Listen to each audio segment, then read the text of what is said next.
Adik-adik, kalian bernapas dengan apa ya? Nah, kita manusia itu bernapas dengan paru-paru. Nah, gimana ya dengan ikan yang hidup di air? Mereka bernapas dengan apa ya? Yuk kita cari tahu. Halo adik-adik semua, hari ini kita akan belajar bersama ya, bersama dengan kakak, Kak Cindy. Nah, pada video kali ini kita akan membahas tentang bagian-bagian hewan dan juga tumbuhan. Lebih tepatnya adalah bagian tubuh hewan dan juga tumbuhan.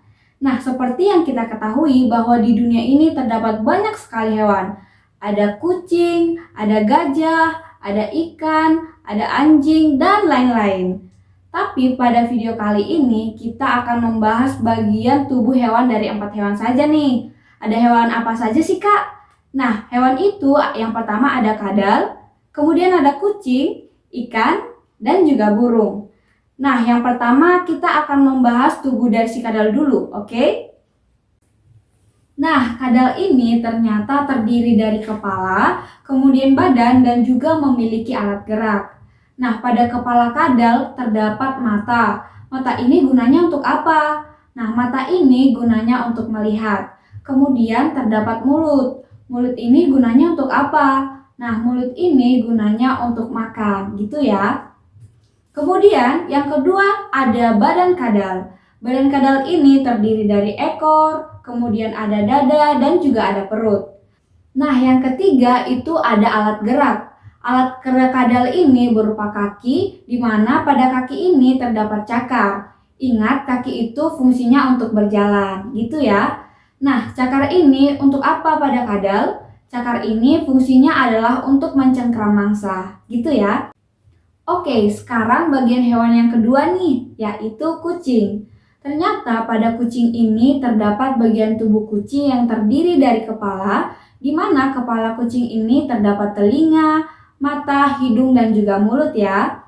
Nah, seperti kadal tadi, mata ini gunanya untuk melihat, hidung untuk membaui atau mencium, kemudian telinga untuk mendengar, dan juga ada mulut yang digunakan untuk makan. Nah, kemudian hewan yang ketiga itu ada ikan. Bagian tubuh ikan ini terdiri dari kepala, di mana kepala ikan ini terdiri dari bagian tubuh berupa mata, kemudian mulut dan juga insang.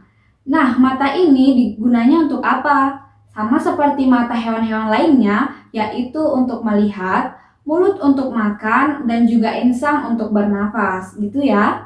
Nah, kemudian selain kepala, terdapat badan di mana badan ikan ini terdiri dari dada, perut, dan juga ekor.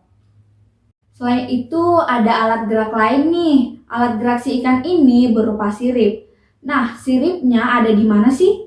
Nah, sirip ikan itu ada di dada, ada di perut, dan juga ada di punggung. Oke? Bagian tubuh ikan yang lain adalah sisik. Ikan itu bersisik. Oke, adik-adik?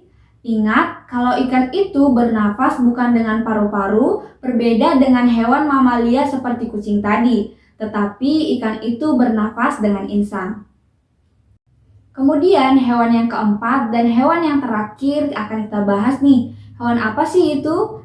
Hewan yang terakhir yaitu adalah burung, oke? Jadi pada burung ini terdapat beberapa bagian tubuh. Yang pertama itu ada kepala. Pada kepala burung ini terdapat mata, kemudian ada paru untuk makan, gitu ya. Kemudian ada juga lubang hidung dan juga telinga.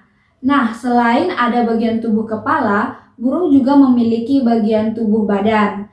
Badan dari burung ini terdiri dari dada, perut, dan juga ekor. Nah, selain itu ada juga anggota gerak. Anggota gerak burung ini terdiri dari apa saja sih, Kak? Ada kaki dan juga sayap, di mana pada kaki burung ini terdapat cakar. Contohnya adalah pada burung elang, gitu ya. Jadi cakar pada burung ini fungsinya adalah untuk mencengkram musuhnya atau korbannya, gitu ya, untuk mencari makanannya. Nah, kemudian selain itu pada burung ini juga terdapat bulu. Bulu ini fungsinya untuk apa, gitu kan? Bulu ini sebagai penutup tubuh si burung untuk menjaga suhu tubuh si burung itu. Oke? Nah, sekarang kita akan membahas bagian tubuh dari tumbuhan. Seperti yang kita tahu bahwa tumbuhan itu terdiri dari akar. Nah, sebenarnya fungsi dari akar itu apa sih, Kak? Gitu kan? Nah, fungsi dari akar ini adalah untuk menyerap air. Ketika kita menyirami air ke tumbuhan kita misalnya, maka airnya ini akan diserap oleh akar tumbuhan, sehingga itu adalah fungsi dari akar. Ternyata tumbuhan ini tidak hanya terdiri dari akar, ada juga batang. Batang ini fungsinya untuk apa sih, Kak? Nah, batang ini fungsinya untuk membuat tubuh dari tumbuhan itu tegak berdirinya dan juga mengedarkan sari-sari makanan. Itu ya. Kemudian ada buah. Buah ini pasti memiliki biji ya. Nah, biji ini adalah sebagai alat perkembangbiakannya gitu. Selain ada buah, ada batang, ada akar, dan ada juga daun. Daun itu fungsinya untuk apa sih, Kak? Gitu kan? Daun ini memiliki fungsi yang sangat krusial yaitu fotosintesis ya. Untuk makanan pada tumbuhan sebagai penyuplai makanan untuk tumbuhan itu adalah daun. Karena daun ini adalah tempat terjadinya fotosintesis. Itu ya adik-adik. Nah, kemudian yang terakhir bagian tumbuhan itu ada bunga. Bunga ini dikenal sebagai alat perkembangbiakan karena di dalam bunga itu terdapat alat kelamin dari tumbuhan itu sendiri, yaitu ada putik dan juga benang sari. Makanya kita sebut bunga sebagai alat perkembangbiakan. Paham? Nah, itu tadi adalah contoh modifikasi tumbuhan. Selain singkong, ternyata masih banyak nih tumbuh-tumbuhan lain yang mengalami modifikasi. Contohnya adalah tadi kan kita sudah membahas akar yang mengalami modifikasi. Contohnya adalah singkong. Nah, jadi sekarang Kak Cindy akan contohkan tumbuhan atau tanaman dari batangnya yang termodifikasi kemudian menjadi umbi batang. Contohnya adalah tebu. Jadi hasil modifikasi batang itu adalah tebu. Gitu ya. Kemudian yang terakhir adalah modifikasi daun. Modifikasi daun ini bisa kita temukan pada umbi lapis. Umbi lapis ini di mana aja sih, Kak? Gitu kan? Biasanya umbi lapis ini berada pada bawang merah. Kalau kalian buka bawang merah itu kan berlapis-lapis ya kulitnya. Nah, itu merupakan salah satu hasil dari modifikasi daun.